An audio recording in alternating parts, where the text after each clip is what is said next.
Hello grandkids, this is Grandpa here, as you can see. I thought I'd like to read you some stories. I'm sitting here in my favourite reading corner in the basement. As you can see, the book's there behind me. And I found a book that used to belong to your great-grandmother. Very old book called Aesop's Fables. You've probably heard of it.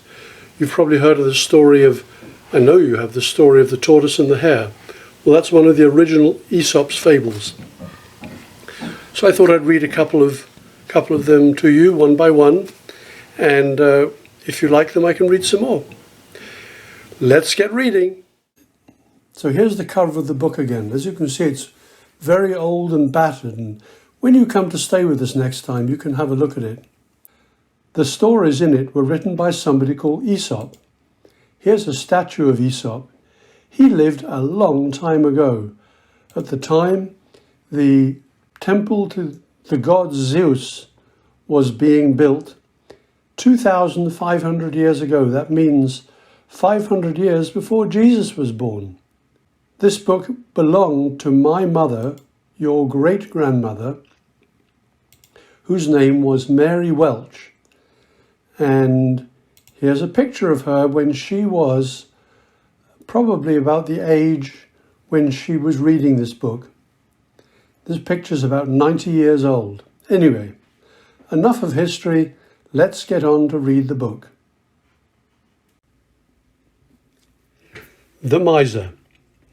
There once lived a man who was a terrible miser.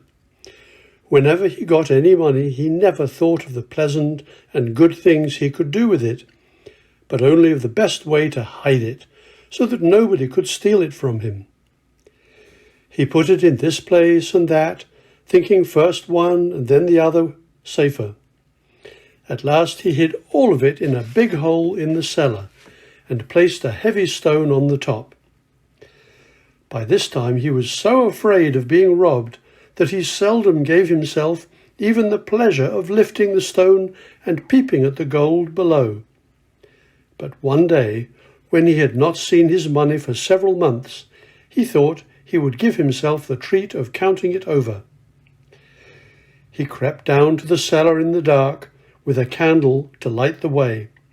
Very cautiously he lifted the stone and set it aside. Then he gave a great cry of horror and dismay. There was not so much as a penny piece lying in the hole.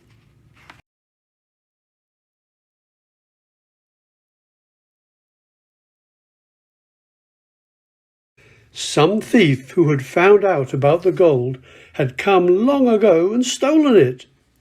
The miser moaned his loss so loudly that the neighbours came running to see what was the matter. Pointing to the stone and to the hole, he poured out his story in tones of despair. But one of the neighbours told him he need not be in the least unhappy about what had happened. "See," said the wise man, "I will put the stone back over the hole so. As for months gone by you have never done anything but come and look at the stone, you can go on doing the same for months to come. Whether the money is there or not can make no more difference to you in the future than it has made in the past. Just go on staring at the stone and live your life as usual."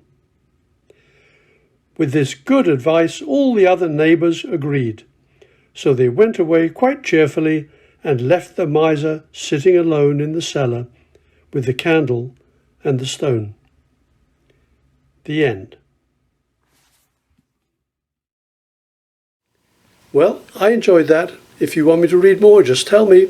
I love you. Bye.